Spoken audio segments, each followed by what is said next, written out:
भारत युद्ध नहीं चाहता है, जैसे इन्होंने भी बताया को पैनलिस्ट ने, भारत कोई युद्ध नहीं चाहता है, लेकिन अगर पाकिस्तान ने हम पे हमला किया तो इस टाइम बिल्कुल छोड़ेंगे नहीं।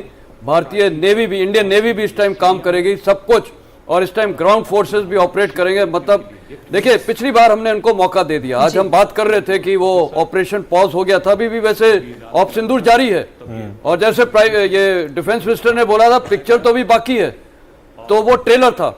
और इस टाइम जो पिक्चर होगी वो इतनी भरपूर होगी कि पाकिस्तान का क्या हाल होगा, और मेरे ख्याल ये हाल होगा कि वहां की जनता भी आक्रोश होके उनकी सेना के खिलाफ खड़ी हो जाएगी। और ये आपने एक, अगर देवेंद्र मैं जन्मदाता से कमेंट ले लूं, जो आपने भी नेवी की बात की, तो प्रधानमंत्री ये अखबारों में छपा कि उन्होंने जब वो तीनों चीफ से मिल रहे थे तो नेवी चीफ से उन्होंने कहा कि मैंने आपके मुंह से निवाला छीन लिया, लेकिन वो मौका शायद फिर कभी आप। बिल्कुल, वो कराची निवाला मतलब देख के नजरें गड़ा के बैठे थे, लेकिन वो मौका आने से पहले ही उन्होंने अपने घुटने टेक दिए पाकिस्तान ने, और सीरीज फायर के लिए रिक्वेस्ट कर दिया। तो एक्चुअल में हम भी वेट कर रहे थे कि अभी बारी नेवी की आने वाली है, और नेवी अपना बहुत तगड़ा एक कर्तव्य करके दिखाती, लेकिन वो अगली बार मौका मिलेगा। मिनिस्टर ने बोला है कि अभी नेवी से शुरू किया जाएगा। पिछली बार हमने एयरफोर्स से शुरू किया था, इस बार नेवी से शुरू करेंगे। तो हमेशा उसको एक अलग अलग झलक दिखाएंगे हम कि हमारा रिस्पॉन्स कैसा आएगा, ताकि वो गैसे ही करता रहे, इधर से आएगा, उधर से आएगा, ऊपर से आएगा, नीचे से आएगा, कैसा आएगा। और जैसे हमारे आर्मी के चीफ ने बोला कि हम चेस का गेम खेल रहे थे, हमें नहीं पता था कि वो क्या करेगा।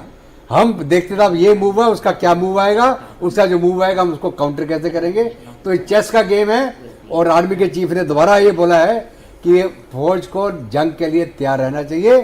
कभी भी जंग शुरू हो सकती है, किसके हाथ में है? मुनीर के हाथ में। मुनीर शुरू करेगा, खत्म हम करेंगे। इस बार का भाषण सर क्या लग रहा है, किन बातों का उल्लेख होने जा रहा है? बहुत छोटे छोटे में क्विक कमेंट सर। देखिए, इस बार तो जरूर वोकल फॉर लोकल पे भी बात होगी, इंडिजिनाइजेशन पे भी बात होगी, ऑप सिंदूर पे तो होगी ही होगी, ट्रिब्यूट दिया जाएगा एयरफोर्स को भी, हो सकता है ट्रिब्यूट दिया जाए हमारे पिछले फ्रीडम फाइटर्स को, जिसकी वजह से आज हम सब आजाद हैं।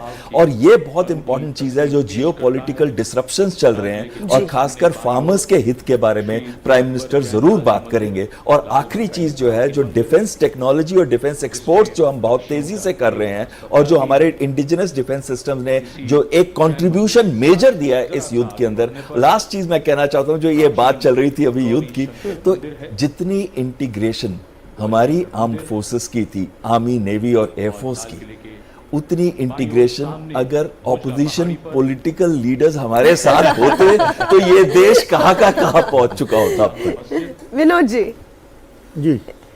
क्या आप एक्सपेक्ट कर रहे हैं? अब से थोड़ी देर में भाषण बस शुरू होने वाला है। मैं तो जो भी जैसे एक्सपेक्ट, ऑपरेशन सिंदूर की चर्चा होगी, सेना के पराक्रम शौर्य की चर्चा होगी, और मुझे लगता है कि जो इस वक्त टैरिफ वॉर चल रहा है उसको भारत कैसे उसका मुकाबला करेगा, या उसके भारत कैसे तैयार है, प्रधानमंत्री इसका भी कोई रोड मैप। विपक्ष के लिए भी कोई संदेश होगा?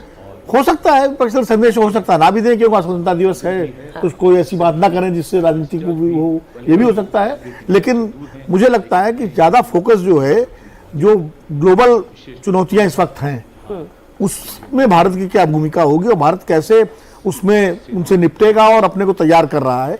प्रधानमंत्री इस पर भी फोकस करेंगे, और साथ ही साथ वो एक संदेश भी देंगे लोगों को कि पड़ोसी देशों को, खास करके पाकिस्तान को, कि भाई देखिए अभी भी मौका है, सुधर जाओ, हमने आपको एक मौका दिया है, अगर सुधर सकते हो तो सुधर जाओ, नहीं तो फिर तो जो होना है वो तो होगा ही। लेकिन प्रधानमंत्री नरेंद्र मोदी और पॉलिटिकल चुटकी ना ले, ऐसा हो सकता है सर? नहीं ले सकते हैं, नहीं ऐसा है। देखिए, एक तो एम्फेसिस पूरा होगा समृद्ध और शक्तिशाली भारत, उसके लिए जनमानस को तैयार करना। नरेंद्र मोदी की अगर आप पॉलिटिकल लाइफ देखें तो समाज की शक्ति पर उनको बड़ा भरोसा है कि समाज के लोगों से आप संवाद कीजिए सीधा, और उनसे अपेक्षा आपकी जो होगी, अगर आपकी विश्वसनीयता है तो लोग मानेंगे। आप देखिए, गैस की सब्सिडी उन्होंने कहा छोड़ दीजिए, रेलवे की सब्सिडी छोड़ दीजिए, करोड़ों लोगों ने छोड़ दिया। तो एक ये जो बॉन्ड बना हुआ है जनता और प्रधानमंत्री के बीच में, जनता और नेतृत्व के बीच में,